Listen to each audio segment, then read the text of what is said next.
भूत प्रेत और सुपरनैचुरल चीजों ने मुझे हमेशा अपनी ओर आकर्षित किया है, और इसका क्रेडिट जाता है मेरी दादी की डरावनी कहानियों को। हर साल गर्मियों की छुट्टियां मैं केरल में अपनी दादी के घर बिताता था, गुड़गांव के शोर शराबे से दूर। वहां का सुकून मुझे भाता था। फिर वह साल आया जब मंकी मैन ने मेरी गर्मियों को डरावना बना दिया। उस साल दिल्ली में मंकी मैन के होने की अफवाहें उड़ रही थी। उस बार केरल जाना इस भयानक शहरी अफवाह से बचने का एक बहाना था। मन में डर था, पर केरल जाने की उत्सुकता भी थी। एक शाम मैं दादी के साथ बरगद के पेड़ के पास दिया जलाने जा रहा था। रास्ते में मैंने उन्हें मंकी मैन के बारे में बताया। सोचा था उसके बारे में सुनकर वो भी डर जाएंगी, पर दादी ने तो बस कंधे उचकाए और पूछा, बस इतना ही? उनकी आंखों में कोई डर नहीं था। मैं हैरान रह गया। मेरे चेहरे पर निराशा देखकर दादी मुस्कुराई, फिर बोली, सुनो, मैं तुम्हें बताती हूं कि एक बार इस मोहल्ले में क्या हुआ था, फिर तुम बताना कि मंकी मैन डरावना है या मेरा यह किस्सा। उनकी आवाज में एक रहस्य छिपा था। मैं कान लगाकर सुनने लगा। अब मैं वही कहानी आपको सुनाने जा रहा हूं। मेरे गांव में एक सिनेमा घर हुआ करता था, कृष्णा टॉकीज। मेरे परदादा इसके मालिक थे। पूरे इलाके में बस यही एक सिनेमा घर था, अगला त्रिशूर शहर में। यह आजकल के मल्टीप्लेक्स जैसा शानदार नहीं था। न एयर कंडीशनर था, न गद्देदार सीटें। यहां तक कि छत भी पक्की नहीं थी। सूखे ताड़ के पत्तों से छत बनी थी। गर्मियों के तपते दिनों में पत्तों के बीच से सूरज की किरणें झांकती थीं। यह सिनेमा घर हमारे गांव के मोड़ पर था। सामने की तरफ त्रिशूर और क्रंगनोर को जोड़ने वाला व्यस्त राजमार्ग था। पीछे की तरफ एक विशाल जंगल था जो 400 साल पुराने कृष्ण मंदिर पर जाकर खत्म होता था। मंदिर के पास लोग रहते थे, लेकिन सिनेमा घर और मंदिर के बीच का 1 मील का रास्ता हमेशा सुनसान रहता था, खासकर सूरज डूबने के बाद। गांव वाले इस जगह के आसपास भी नहीं जाते थे। उनका मानना था कि यहाँ एक यक्षिणी का वास है। इसी डर से लोग वहां से दूर ही रहते थे। यक्षिणियां कभी देवताओं जैसी दयालु मानी जाती थी, पर आधुनिक साहित्य ने उन्हें चुड़ैलों के स्तर पर ला दिया, कम से कम हिंदी लोक कथाओं में। मलयाली संस्कृति में यक्षिणी एक मोहक प्राणी है जो आधी रात को एकांत जगहों पर लहराती सफेद साड़ी में घूमती है। उन्हें तेज आंखों वाली सुंदर महिलाओं के रूप में चित्रित किया जाता था। उनसे पालापू की सुगंध आती थी, एक ऐसे पेड़ का फूल जिसे अंग्रेजी में शैतान का पेड़ कहा जाता है। कहा जाता है कि यक्षिणियां रात में अकेले सफर करने वाले पुरुषों को अपना शिकार बनाती हैं, अपनी सुंदरता से लुभाकर उनका खून पीती है। कृष्णा टॉकीज से दूसरा शो देखकर निकलने वाले लोग यक्षिणी के डर से थिएटर के पीछे खड़े होने की हिम्मत नहीं करते थे। 5 अप्रैल 1957 का दिन था। कम्युनिस्ट नेता EMS नंबूद्रिपाद केरल के पहले मुख्यमंत्री बने। दुनिया के इतिहास में पहली बार एक कम्युनिस्ट सरकार लोकतांत्रिक तरीके से चुनी गई थी। पर स्थानीय जश्न से दूर कल्याणी देवी बस अपने पति माधव मेनन का इंतजार कर रही थी, और माधव अपने साथियों की तरह पूरा दिन पार्टी कार्यालय में कम्युनिस्ट पार्टी की जीत का जश्न मना रहा था। जीत का नशा माधव के सर पर चढ़ गया था। उसने स्थानीय जमींदार के खिलाफ विद्रोह की योजना बनानी शुरू कर दी थी, और वो जमींदार कोई और नहीं, मेरी दादी के पिता थे। माधव का परिवार 3 पीढ़ियों से जमींदार की संपत्ति की देखभाल कर रहा था। माधव का मानना था कि अब अत्याचार के खिलाफ लड़ने का समय आ गया है। रोज की तरह दिन का आखिरी शो खत्म होने के बाद मेरे परदादा अपने भाई को टिकट घर की कमाई गिनने और घर लाने भेजते थे। पर उस दिन वह त्रिप्रयार में किसी रिश्तेदार की शादी में गए थे, इसलिए यह काम विचारधारा से भरे माधव मेनन के सिर पड़ा। आसमान में काले बादल छाए हुए थे। माधव रात के 11:30 बजे आखिरी बस से थिएटर पहुंचा। दूसरा शो खत्म हो चुका था, लोग जा चुके थे और गेट बंद था। छोटे कद के माधव ने गेट के ताले पर लगी जंग खाई चेन को पकड़ा और उससे दस्तक दी। 1 बार, 2 बार और फिर तीसरी बार। वेलप्पन, वहां का मैनेजर और केयरटेकर, इस संकेत को जानता था। वह तुरंत लालटेन और चमड़े का थैला लेकर बाहर आया। पंजों के बल दबे पांव चलते हुए गेट की ओर बढ़ा और दरवाजा खोला। मुझे लगा था तुम घर चले गए होंगे, आज रात यहां नहीं आओगे, काले रंग के वेलप्पन ने कहा। लेकिन अच्छा ही हुआ जो तुम आ गए। अब मुझे यहां रात नहीं बितानी पड़ेगी। जश्न उम्मीद से ज्यादा ही लंबा चला, माधव ने अपनी गहरी आवाज में कहा। और मैं कैसे नहीं आता? मुझे उस अत्याचारी जमींदार के आदेशों का पालन करने पर मजबूर किया जाता है। मैंने सुना तुम्हारी मां बीमार है और कल्याणी देवी भी अकेली है। हाँ, लेकिन जमींदार बेरहम है, उसे मजदूरों की जिंदगी की कोई परवाह नहीं। माधव ने गेट से अंदर आते हुए शिकायत की। वेलप्पन ने उसे चमड़े का थैला थमाया। खैर, तुम उसके पति हो, अगर तुम्हें उसकी फिक्र होती तो टाउन हॉल में जश्न मनाने नहीं गए होते, है ना? कैसे भूल सकता हूं, तुम जमींदार के कई वफादार कुत्तों में से एक हो। जब तक तुम जैसे लोग पूंछ हिलाते रहेंगे, समाज कभी अपनी बीमारी से मुक्त नहीं होगा। सफेद धोती और सूती कमीज पहने माधव ने गर्व से घोषणा की। आज की हमारी जीत एक संकेत है कि इस क्षेत्र में चीजें बेहतर होने वाली हैं। क्रांति शुरू हो चुकी है। अయ్यो, मुझे इस क्रांति के बारे में कुछ नहीं पता। मैं बस एक साधारण आदमी हूं जो गुजारा करने की कोशिश कर रहा है, और मैं हमेशा जमींदार का कृतज्ञ रहूंगा जो दयालुता से मेरे परिवार की आर्थिक जरूरतों का ख्याल रखता है। वेलप्पन ने एक पल के लिए थिएटर की ओर देखा और फिर विनती की, क्या मैं अब घर जा सकता हूं? मेरी पत्नी इंतजार कर रही होगी। हाँ बिल्कुल, मैं नहीं चाहता कि तुम मुझे देर करने के लिए दोष दो। तुम मेरे साथ नहीं आ रहे? वेलप्पन ने पूछा। नहीं, मुझे डर है कि समय बचाने के लिए शॉर्टकट लेना होगा। वेलप्पन की आंखों में डर की एक चमक दिखी। उसने पूछा, लेकिन माधव, क्यों तुम जंगल के रास्ते शॉर्टकट लेना चाहते हो? क्योंकि लगभग आधी रात हो चुकी है और मेरी पत्नी घर पर अकेली है। शॉर्टकट से मैं 10 मिनट में वहां पहुंच जाऊंगा, माधव ने समझाया। लेकिन उस रास्ते पर यक्षिणी का वास है, कोई हिम्मत नहीं करता। माधव ने बीच में टोका। मुझे इन सब बातों पर विश्वास नहीं है, वेलप्पन बोला। माध बेटा, यक्षिणी बहुत चालाक होती है। वह पालापू की महक और अपने आकर्षक शरीर से तुम्हें मोह लेगी। फिर वह तुम्हारा खून छकने का तरीका ढूंढ लेगी। उसके बाद तुम्हें बस उसका भयानक चेहरा दिखाई देगा जब वह दांत निकालकर तुम्हारा खून चूसेगी। सुबह तक तुम गिद्धों का भोजन बन जाओगे। देखो वेलू, मुझे लोक कथाएं पसंद हैं, लेकिन सिर्फ किताबों और फिल्मों में, वरना यह महज अंधविश्वास है। और अगर मुझे एक मिल गई तो। बोलते बोलते माधव ने जमीन पर से एक बड़ा सा ग्रेनाइट का टुकड़ा उठाया और आत्मविश्वास से बोला, मैं इससे उसे बेहोश कर दूंगा। यक्षिणियां ग्रेनाइट से डरती है ना? यह कहकर वो हंसा। हैरान वेलप्पन ने बहादुर कम्युनिस्ट को अपनी लालटेन देते हुए कहा, कृपया इसे अपने साथ ले जाओ, वो किसी भी रूप में आ सकती हैं, इसलिए सावधान रहना। हाँ, रोशनी काम आएगी। ये कहकर माधव ने ग्रेनाइट का टुकड़ा छोड़ दिया और वेलप्पन से लालटेन ले ली। वेलप्पन गेट के बाहर निकला और थिएटर को ताला लगा दिया। जैसे ही माधव थिएटर के पीछे की ओर जंगल की तरफ बढ़ने लगा, वेलप्पन ने अपने दोस्त की सुरक्षा के लिए प्रार्थना की। अंधेरी रात में लालटेन की मध्यम रोशनी माधव को आगे का रास्ता दिखा रही थी। जंगल की ओर बढ़ते हुए पेड़ों की छायाएं डरावनी लग रही थी। हवा में एक अजीब सी सरसराहट थी। माधव ने अपने मन को दृढ़ किया। यह सब बस कहानियां हैं, उसने खुद से कहा। फिर भी उसके कदम थोड़े धीमे हो गए थे। क्या वह सचमुच यक्षिणियों में विश्वास नहीं करता था, या फिर उसके मन के किसी कोने में डर था? अचानक दूर से एक मीठी सी खुशबू आई, पालापू की महक। माधव रुक गया। क्या यह वही थी जिसके बारे में वेलप्पन ने चेतावनी दी थी? वेलप्पन से विदा लेकर माधव अंधेरे जंगल की ओर गहराई में बढ़ने लगा।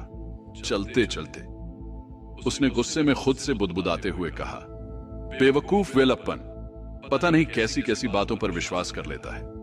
पुराने थिएटर का भवन धीरे धीरे उसकी नजर से ओझल होकर चारों ओर के घने पेड़ों से छिप गया था। माधव ने रात के आकाश की ओर देखा।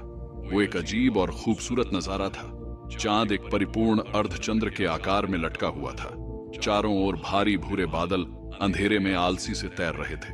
तभी अचानक बिजली की एक तेज चमक ने सब कुछ सिर्फ एक पल के लिए रोशन कर दिया। फिर दूर से गरज की धीमी गूंज सुनाई दी। मुझे और तेजी से चलना होगा, माधव ने अपने मन में सोचा। अब वो और तेजी से चलने लगा। मुझे तूफान आने से पहले वहां पहुंचना होगा। जैसे जैसे वह रास्ते पर जल्दी जल्दी चलता गया, उसकी लालटेन जोर जोर से झूलने लगी, चारों ओर डरावनी परछाइयां फैलाते हुए। अचानक रात भयानक आवाजों से जीवंत हो उठी। चमगादड़ों ने अपने पंख फैलाए, झिंगुर जोर से चहचहाए और एक उल्लू ने अंधेरे में आवाज लगाई। दूर से एक सियार की आवाज जंगल में गूंजी। आकाश और भी काला हो गया और बिजली की गड़गड़ाहट और भी तेज हो गई। माधव का दिल तेजी से धड़कने रहा था। वह डर के मारे और तेजी से अपने घर की ओर दौड़ रहा था। अब उसे जंगल का किनारा दिखाई दे रहा था। उसका घर बहुत करीब था, बस 100 कदम दूर। लेकिन तभी कुछ नुकीला उसके पैर में चुभ गया और लालटेन जमीन पर गिरकर टूट गई। उसकी लौ भी जंगल की लाल मिट्टी में विलीन हो गई। माधव दर्द से चिल्ला उठा, जैसे उसके चारों ओर अंधेरा छा गया। उसे कुछ दिखाई नहीं दे रहा था, लेकिन उसने कुछ अजीब सुना, पायल की मधुर झंकार। माधव उठ बैठा। उसका पैर अभी भी दर्द कर रहा था। हवा में एक छोटी सी गर्म रोशनी दिखाई दी जो उसकी ओर तैर रही थी। कौन है वहां? उसने पुकारा, बहादुर दिखने की कोशिश करते हुए। माधवेट्टा, एक औरत की आवाज ने जवाब दिया। यह एक ऐसी आवाज थी जिसे माधव अच्छी तरह जानता था।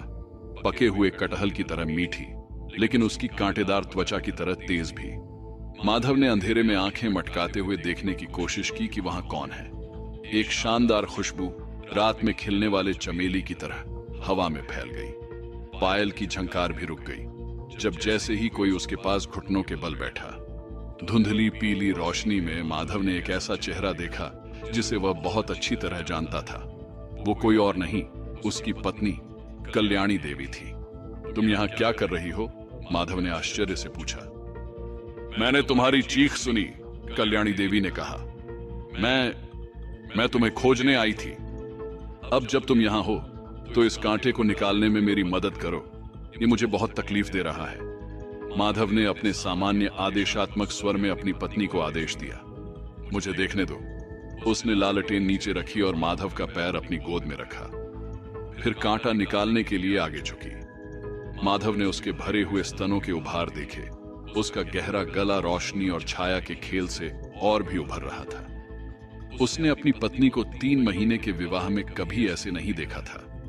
शायद यह पहली बार था जब उसे उस स्त्री की शारीरिक सुंदरता का एहसास हुआ जिसके साथ उसका विवाह हुआ था, या फिर यह पालापू की मादक सुगंध थी। और तब उसने देखा एक फूल जो शैतान के पेड़ से तोड़ा गया था, उसके बालों के पीछे सजा हुआ था, ठीक वहीं जहां उसने अपनी चोटियां पिन की थी। माधव की आंखें फैल गईं। क्या वह सच में वही देख रहा था जो उसे दिख रहा था? उसका दिल तेजी से धड़कने लगा। वो एक अजीब सी घबराहट और उत्सुकता से भर गया।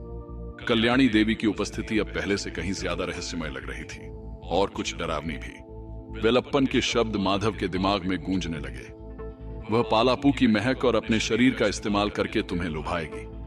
माधव जल्दी से पीछे हटा, अपना पैर खींचते हुए। कांटा उसके हाथ में आ गया, साथ में खून की कुछ बूंदें भी। माधव ने कल्याणी देवी को घूर कर देखा।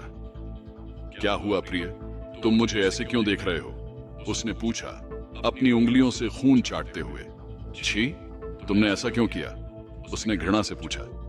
मेरी चाची हमेशा कहती हैं कि जंगल में खून नहीं गिराना चाहिए, इससे जंगली जानवर आकर्षित होते हैं। उसने मासूमियत से जवाब दिया। फिर से वेलप्पन के शब्द माधव के दिमाग में घूमने लगे। वह तुम्हारा खून चखने का कोई तरीका ढूंढ लेगी। कल्याणी देवी अपने पति की ओर रेंगती हुई आई और धीरे से उसके गाल पर एक चुंबन दिया। उसके चेहरे पर एक शर्मीली मुस्कान खिल रही थी और लालटेन की टिमटिमाती रोशनी में वह पहले से कहीं ज्यादा आकर्षक लग रही थी। चलो जल्दी घर चलते हैं, चूंकि तुम्हारी मां बाहर गई है। पूरा घर और रात हमारे पास है। उसने दूसरे गाल पर चुंबन देते हुए कहा। वैसे यहां बाहर बहुत सुंदर है, मुझे घर नहीं जाना, उसने कहा और अपने बाल खोल दिए। शैतान का फूल जमीन पर गिर गया।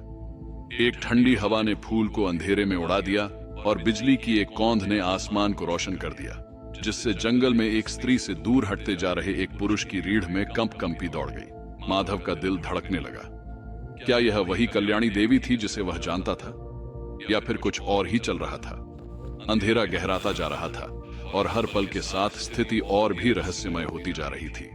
अब तक यह साफ हो गया था कि वह औरत उसकी पत्नी नहीं थी। वे किसी भी रूप में आ सकते हैं, इसलिए सावधान रहना। माधव ने प्रार्थना की कि ये वेलप्पन के आखिरी शब्द न हों जो उसने सुने थे। वह भागना चाहता था। उसने उठने की कोशिश की, लेकिन दर्द ने उसे रोक दिया। वह औरत उसे पकड़ने के लिए दौड़ी और तभी बिजली पास के एक पेड़ पर गिरी।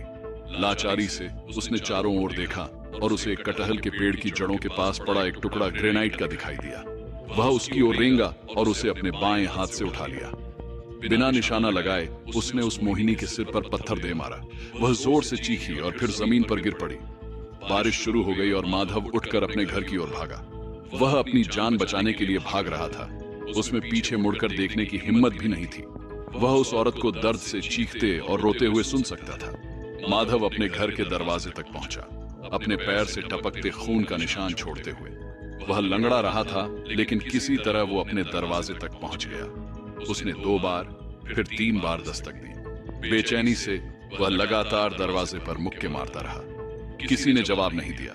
बारिश पहले से कहीं ज्यादा तेज हो गई थी और तूफान की आवाज के ऊपर कुछ भी सुनाई नहीं दे रहा था। वह चीखें भी नहीं सुन पा रहा था। उसका दिल इतनी तेजी से धड़क रहा था कि आखिरकार उसे चक्कर आने लगे और फिर वह बेहोश हो गया। माधव वहीं पड़ा रहा, बारिश में भीगता हुआ, अपने घर के बाहर, अकेला और बेसुध। रात अभी लंबी थी और कौन जानता था कि सुबह क्या लेकर आएगी। जब माधव को होश आया तो पक्षी चहचहा रहे थे। वह उनकी कलरव एकदम साफ सुन सकता था। माधव मेनन ने अपनी आंखें खोली और एक उदास सुबह देखी जिसमें धूप नहीं थी।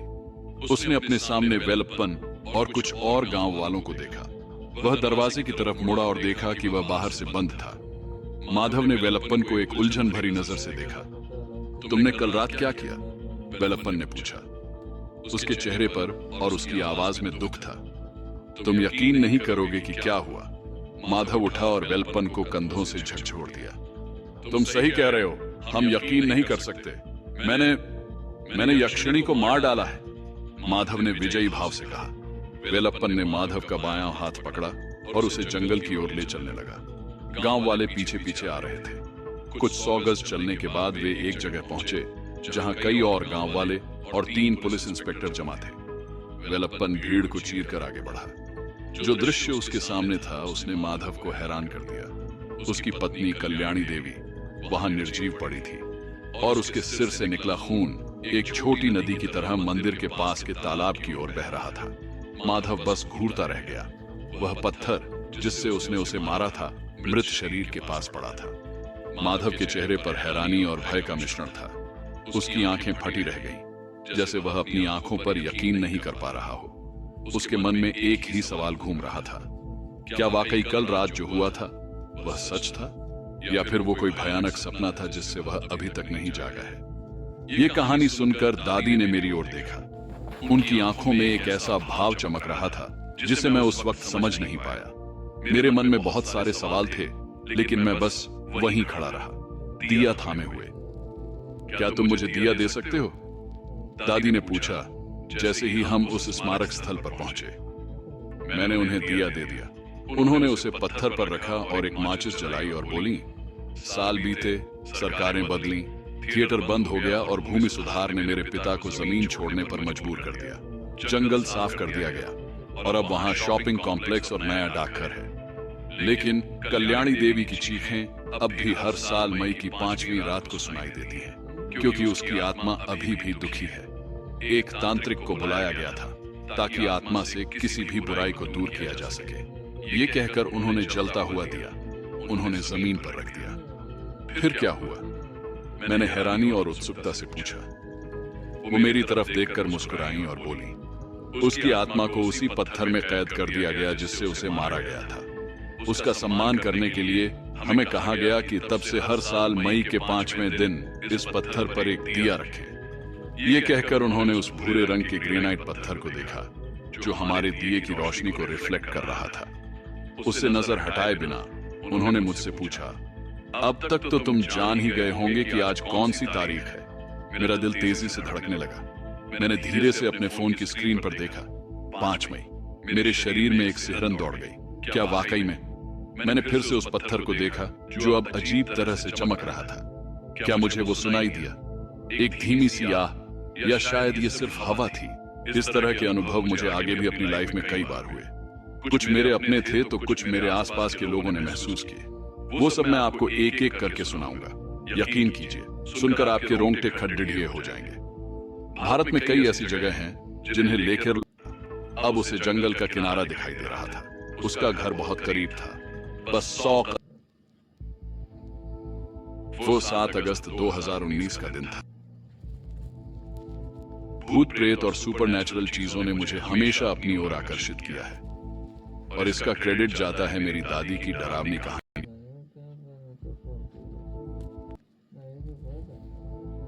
भूत प्रेत मैंने धीरे से अपने फोन की स्क्रीन पर देखा। 5 मई मेरे या शायद ये सिर्फ हवा थी। इस तरह के अनुभव मुझे आगे भी अपनी लाइफ में कई बार हुए। कुछ मेरे अपने थे तो कुछ मेरे आसपास के लोगों ने महसूस किए। वो सब मैं आपको एक एक करके सुनाऊंगा। यकीन कीजिए, सुनकर आपके रोंगटे खड़खड़ाए हो जाएंगे। भारत में कई ऐसी जगह हैं जिन्हें लेकर लोगों का अटूट विश्वास है कि वहां सचमुच भूत प्रेत और आत्माओं का वास है। तो आइए मेरे साथ, मैं आपको उन्हीं सब जगहों के सफर पर लेकर चलता हूं।